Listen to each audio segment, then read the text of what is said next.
Yes, as we discussed in the last lecture about the electric current. Now, today we will make discussion on the more features. Consider some conductor and current is flowing through this particular conductor. ये एक conductor है. Now, जब इस conductor से current जाएगा तो ये conductor जो है ये अनचेंज रहता है, मतलब इसमें कोई चेंज नहीं होता है. It remains unchanged when the current flow through that particular conductor. इसका रीजन जो होता है ना बच्चों, जितना करंट कंडक्टर के अंदर आएगा उतना ही करंट कंडक्टर से बाहर जाता है. Okay, so because the charge entering at one end per second is equal to the charge leaving the other end per second. Per second जितना चार्ज अंदर एंट्री करता है उतना ही चार्ज बाहर निकल जाता है. मतलब current entering the conductor equal to current leaving the conductor होता है. सो इसके अंदर कोई चेंज नहीं होता है, इट रिमेन्स अनचेंज्ड. अब देखो, समझो मेरे पास एक कंडक्टर है, उसका क्रॉस सेक्शनल जो एरिया होता है, एरिया ऑफ क्रॉस सेक्शन, वो अलग अलग दिया हुआ है. I will draw here.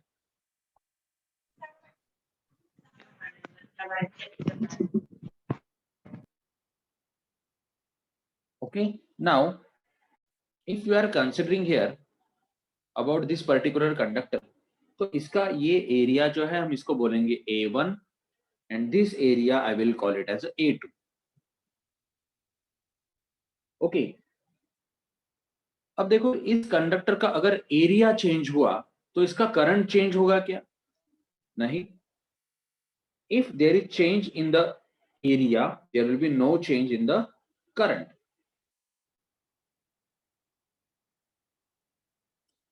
Because current का जो डेफिनेशन है ना बच्चों, करंट मतलब क्या? चार्ज पर यूनिट टाइम होता है, चार्ज पर यूनिट एरिया नहीं है. It is what current is what charge per unit time. कितना चार्ज फ्लो हो रहा है एंड कितने टाइम में हो रहा है. So current does not change with the change in its cross section. यहाँ पे एरिया छोटा है, यहाँ पे बड़ा है, इसकी वजह से करंट यहाँ पे चेंज नहीं होता है. It is just a rate of flow of charge. इसका मतलब क्या होता है? अगर कोई करंट फ्लो हो रहा है कंडक्टर से और उसके एरिया अलग अलग होंगे तो वहां पे भी स्टेडी करंट फ्लो हो सकता है. कंसिडर करते हैं ये नॉन यूनिफॉर्म वायर है. अभी देखो इसका एरिया यहाँ पे छोटा है, यहाँ पे बड़ा है, और इसमें से जो करंट फ्लो हो रहा है ना, समझो ये स्टेडी करंट फ्लो हो रहा है. एक कांस्टेंट करंट इस कंडक्टर से फ्लो हो रहा है, इसका एरिया चेंज हो रहा है पर करंट जो है इसका कांस्टेंट फ्लो हो रहा है. Okay, so steady current is flowing, current is constant here. Now देखो जो बाकी के जो प्रॉपर्टीज होते हैं, समझो करंट डेंसिटी एक प्रॉपर्टी है, करंट डेंसिटी जिसको हम बोलते हैं J. After that electric field strength होता है,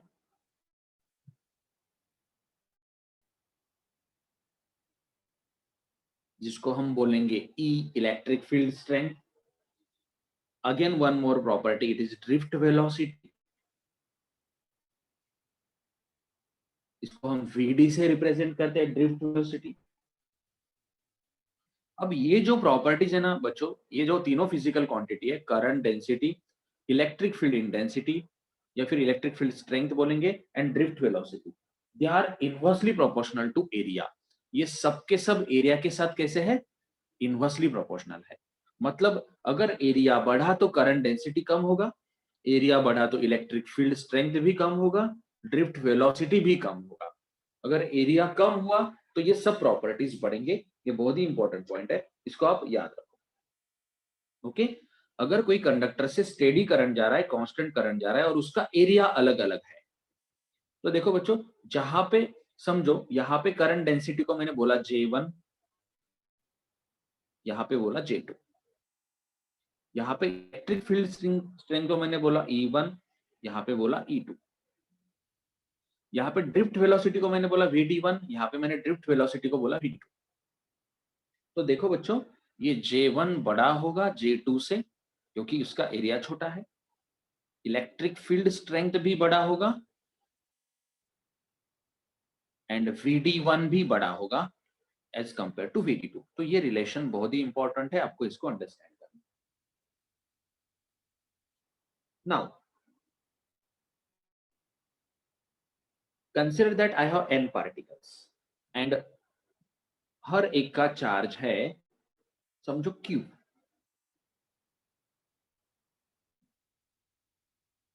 नाउ ये जो पार्टिकल्स है बच्चों, n पार्टिकल्स है, carrying each particle is carrying a charge q, they pass per second per unit area, per second per unit area I will say। Okay, अब देखो यहाँ पे करंट कितना आता है, ये एक्चुअली मैंने ये कंसेप्ट आपको इससे पहले भी बताया है। It is what, dq by dt, rate of flow of charge, या फिर इसको हम dq dt भी लिख सकते हैं with respect to time. Okay, now यहाँ पे जो एरिया दिया है समझो ये एरिया भी है a। Now I equal to del Q by del T हमको पता है, पर इन टर्म्स ऑफ एरिया अगर मुझे करंट निकालना होगा बच्चों, तो देखो नंबर ऑफ पार्टिकल्स, हर एक का चार्ज इनटू एरिया मुझे यूज करना पड़ेगा। I equal to N Q A, क्योंकि यहाँ पे एरिया मेंशन किया है। I will call this as case 1। Now case 2 में देखते हैं। वापस से मेरे पास n पार्टिकल्स है, हर एक का चार्ज एंड वो मूव हो रहा है विथ वेलोसिटी v। ये फिजिकल क्वांटिटी यहाँ पे हमने नया कंसीडर किया है, वेलोसिटी v। एंड एरिया यहाँ पे भी दी है a।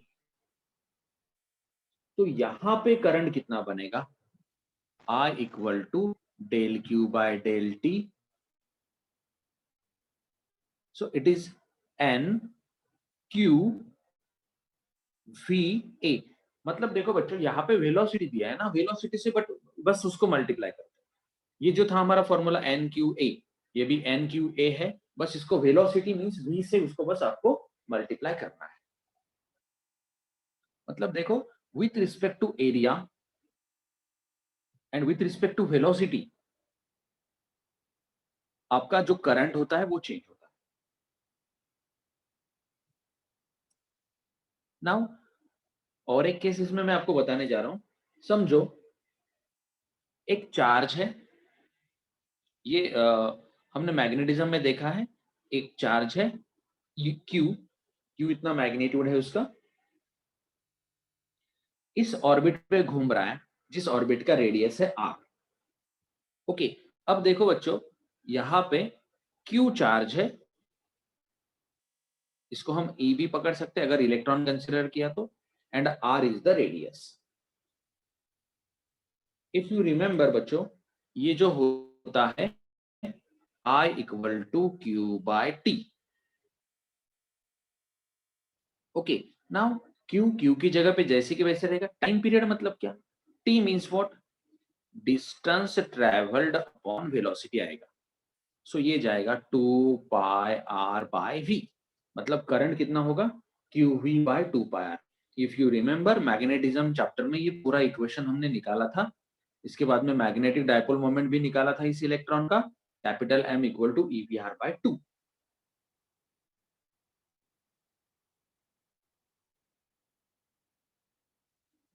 अब देखो, ये जो कंडक्टर की हम बात कर रहे हैं ना बच्चों, ये जो कंडक्टर होता है जिसके अंदर फ्री इलेक्ट्रॉन्स होते हैं,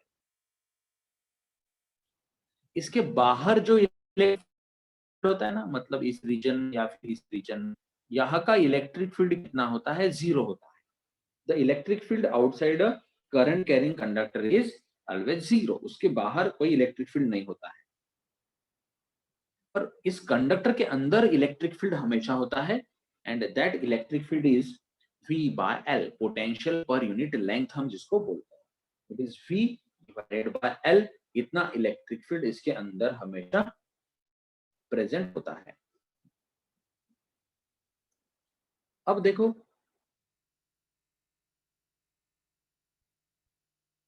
if I am considering this one as a conductor and इसका मैंने टेम्परेचर बढ़ा दिया, इस कंडक्टर का हमने क्या कर दिया, टेम्परेचर इंक्रीज कर दिया, तो इसके अंदर जो आयंस होते हैं बच्चों, positive ions I will say, ये जो पॉजिटिव आयंस होते हैं इनका वाइब्रेशन बढ़ जाता है। Okay, so if there is increase in the temperature, there will be increase in the vibration of the positive ions. तो इसका इफेक्ट क्या होता है? अब देखो ये जो कंडक्टर है इसके अंदर फ्री इलेक्ट्रॉन्स होते हैं, इसका अगर हमने टेम्परेचर बढ़ा दिया तो इनका वाइब्रेशन बढ़ जाएगा, एंड वाइब्रेशन अगर उसका ज्यादा हो गया तो इनका जो कोलिजन होता है इलेक्ट्रॉन का एक दूसरे के साथ या फिर आयंस के साथ, पॉजिटिव आयंस के साथ, this collision will also increase ना। मतलब देखो टेम्परेचर बढ़ गया तो वाइब्रेशन होगा, वाइब्रेशन होगा तो कोलिजन बढ़ जाएगा,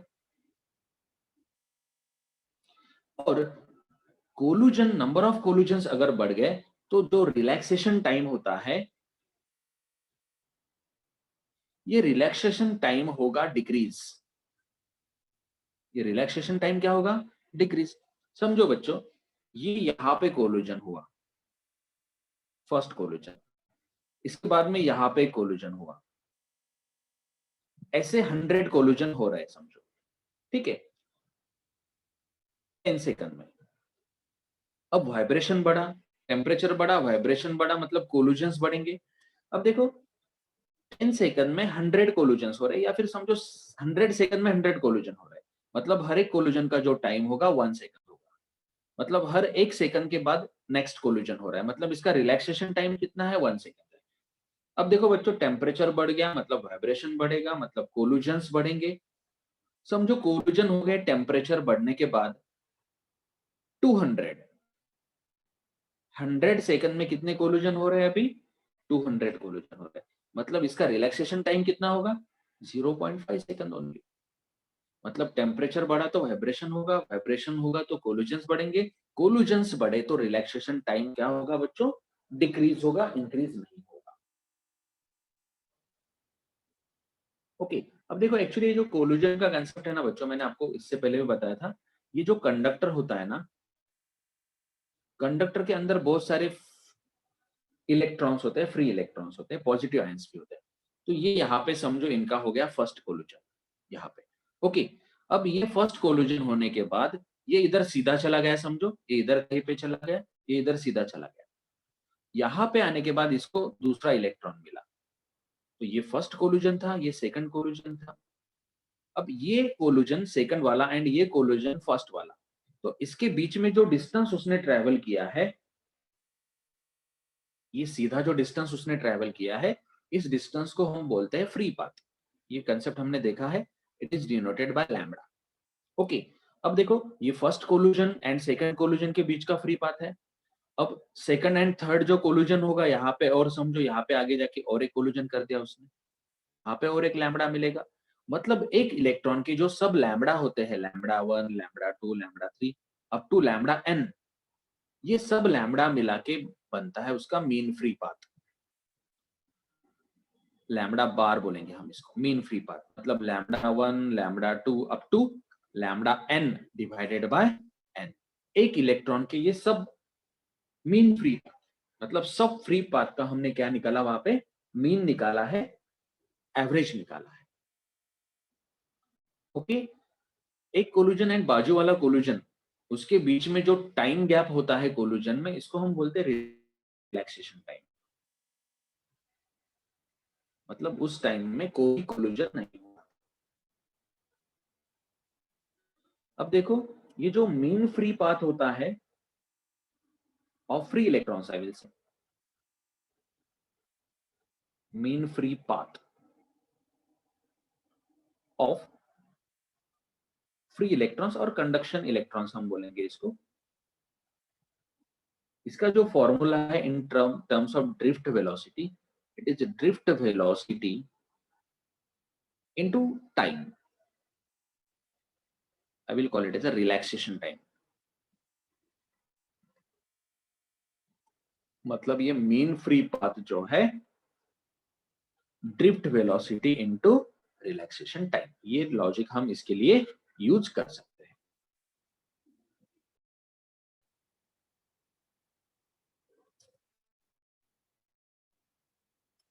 Actually, this method is called as the method of symmetry. इसको बोला जाता है मेथड ऑफ सिमेट्री. ओके, ये मेथड्स आपको अंडरस्टैंड करने हैं एंड अगर वो पर्टिकुलर मेथड का प्रॉब्लम आपको मिल गया तो आप उसको तुरंत ही सॉल्व कर सकते हैं. ओके, अब देखो बच्चों, ये मेथड ऑफ सिमेट्री क्या होता है. इसमें आपको जो स्ट्रक्चर दिया जाएगा सॉल्व करने के लिए ये कॉम्प्लिकेटेड होगा. ये जो स्ट्रक्चर होता है, this structure is much complicated I will say, but होता है सिमेट्रिकल. अब अगर ये सिमेट्रिकल होगा तो इसको हमको क्या करना पड़ेगा, इसको एक शॉर्टकट मेथड होता है, उस मेथड से हम इसको सॉल्व करेंगे. चलो एक एग्जांपल यहाँ पे ले लेते हैं मेथड ऑफ सिमेट्री का. उस हिसाब से जब कभी भी आपको क्वेश्चन मिलेगा मेथड ऑफ सिमेट्री का, आप उसको एकदम आराम से सॉल्व कर पाएंगे. अगर आपने यूट्यूब चैनल के वीडियोस देखे होंगे तो उसमें ये मेथड मैंने एक्सप्लेन किया है बहुत अच्छे से. ओके, देखो बच्चों, ये जो रेजिस्टेंसेस है यहाँ पे सब आर रेजिस्टेंसेस है,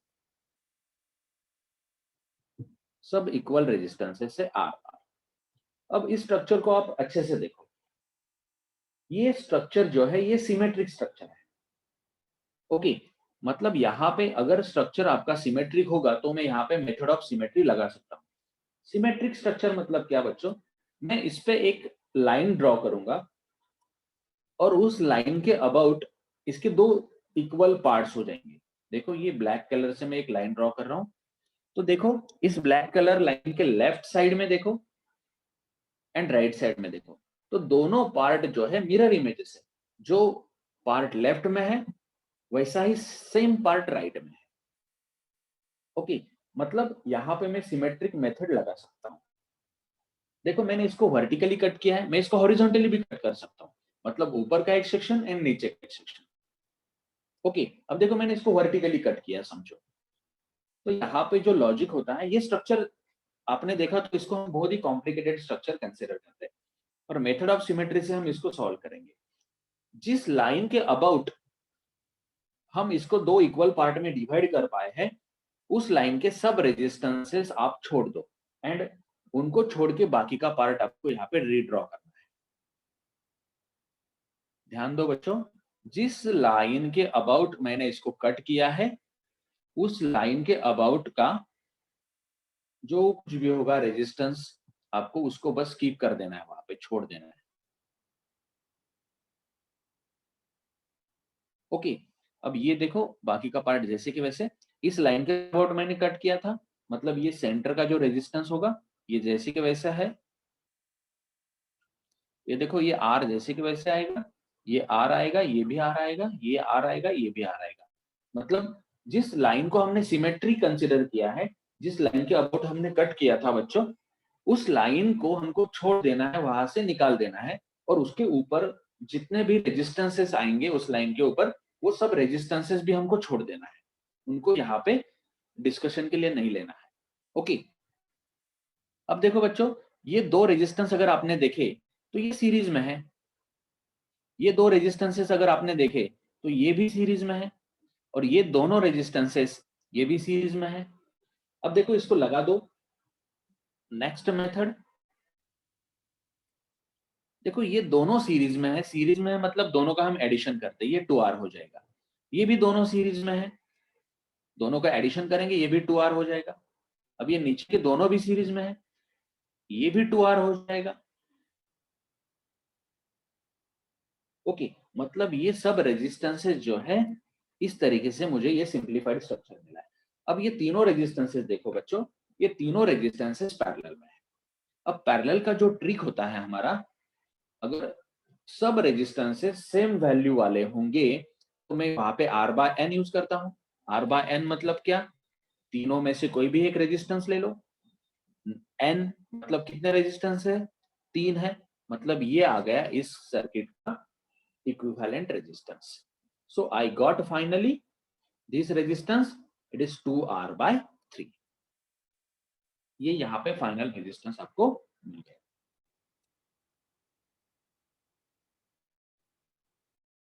Now this is the structure shown here. Now यहाँ पे देखो I can't cut along the AB, AB के अलोंग में कट नहीं कर सकता हूं क्योंकि AB के अक्रॉस का मुझे रेजिस्टेंस यहाँ पे निकालना है। अगर मैं AB के अलोंग कट करता हूं तो ऊपर का एंड नीचे का पार्ट दोनों सिमेट्रिक होते हैं, पर AB के अलोंग में कट नहीं कर सकता हूं। अब देखो इस PQ के अलोंग अगर मैं कट करने जा रहा हूं तो ये स्ट्रक्चर सिंपल होता नहीं है, इसको हम सॉल्व नहीं कर सकते हैं इजीली। तो इसलिए यहाँ पे जो कटिंग हमको करना है बच्चों, वो कटिंग करना है इस तरीके से।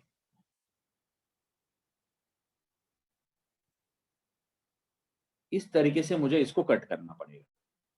अब ये जो मैंने यहाँ पे कट किया है बच्चों, यहाँ पे देखो ये है पॉइंट ऑफ सिमेट्री। इस पॉइंट को बोला जाता है पॉइंट ऑफ सिमेट्री।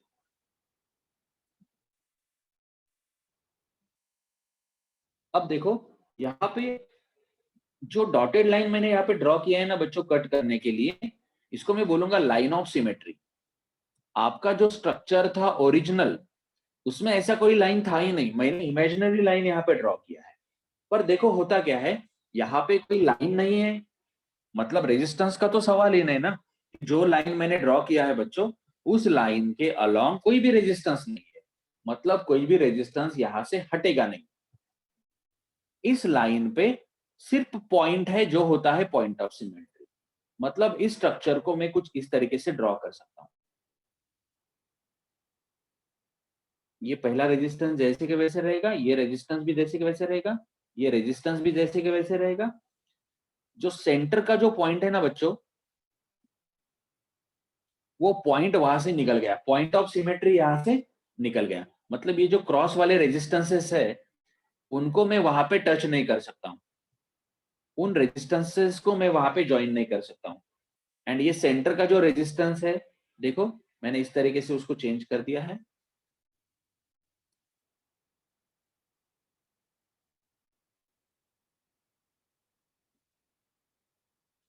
ये जो सेंटर में मैं ज्वाइन कर रहा था ना उसको, वहां से पॉइंट ऑफ सिमेट्री चला गया है ना, तो वहां पे कोई ज्वाइन होगा ही नहीं है। ये स्ट्रक्चर बन जाएगा कुछ इस तरीके से। देखो ये सब रेजिस्टेंसेस है आर आर। यहाँ पे वापस देखो ये दोनों अब सीरीज में आ गया ना, पॉइंट ऑफ सिमेट्री ये हट गया, मतलब ये आर इस आर के साथ सीरीज में आ गया, मतलब ये हो गया 2R। ये आर का आर है, ये आर है, ये भी आर है, ये भी आर है, ये भी आर है। मतलब यहाँ पे देखो बच्चों, जिस लाइन के अबाउट मैंने कट किया है इसको left side and right side as a symmetric parts, ऐसा कोई लाइन यहाँ पे है ही नहीं। अगर कोई लाइन नहीं है मतलब यहाँ पे कोई रेजिस्टेंस है ही नहीं, मतलब रेजिस्टेंस यहाँ पे हटने का सवाल ही नहीं है, रेजिस्टेंस यहाँ से नहीं जाएगा। ओके, सिर्फ यहाँ पे लाइन पे कौन है, पॉइंट ऑफ सिमेट्री आ रहा है, उस पॉइंट को बस यहाँ से निकाल दो। इस पॉइंट को अगर मैंने यहाँ से निकाल दिया तो ये दोनों रेजिस्टेंसेस देखो इस तरीके से आ जाएंगे सीरीज में, ये नीचे के भी दोनों सीरीज में एंड ये बीच के भी दोनों सीरीज में। मतलब हमारा सर्किट एकदम सिंपल यहाँ पे हो जाता है। अब देखो इसको मैं और सिंपल करता हूं। नेक्स्ट स्टेप में मैं इसको और सिंपल करने जा रहा हूं, ध्यान दो। ये देखो यहाँ पे ये जो फर्स्ट रेजिस्टेंस है आर जैसे के वैसे है। अब देखो ये दोनों सीरीज में, ये दोनों सीरीज में आ गए तो ये 2R हो जाएगा और ये R के साथ ये पैरेलल में आएगा। मतलब इसको अगर मैंने सिंप्लीफाई कर दिया तो ये तीनों मिला के 2R/3 आ जाता है। इधर का बचा ये कौन, R, इधर नीचे वाला R जैसे के वैसे। अब देखो इधर भी वही हो रहा है, ये 2R हो जाएगा एंड ये R के साथ पैरेलल में आ रहा है। ये देखो ये 2R एंड ये R, ये पैरेलल में है ना, तो इसको सिंप्लीफाई करो बच्चों। ये R+2R/2R का स्क्वायर, मतलब ये 3R/2R का स्क्वायर आता है। आर आर कैंसल, ये 1/rp मतलब 3/2r आता है, सो ये 2r/3 आता है। आप इसको कैलकुलेट करके देख सकते हैं, ये 2r/3 आएगा वापस से। ये रेजिस्टेंस इधर का जैसे कि वैसे रहेगा आर। अब देखो बच्चों, ये तीनों सीरीज में आ गए ना, ये तीनों सीरीज में, ये तीनों सीरीज में। अगर ये तीनों का सीरीज कॉम्बिनेशन आपने किया बच्चों, तो ये आ जाएगा, सीरीज को मैं अभी सॉल्व करके नहीं दिखाता हूं, ये तीनों का सीरीज आप कर सकते हैं, r+r+ 2r/3, मतलब ये आता है 8r/3। ये बीच वाला रेजिस्टेंस जो है 2r जैसे कि वैसे रहेगा, ये 2r, एंड ये तीसरा जो है नीचे का, ये भी आएगा 8r/3। अब ये तीनों का निकाल दो पैरेलल, ये तीनों का पैरेलल अगर निकल गया तो आपका सर्किट यहाँ पे सॉल्व हो जाता है।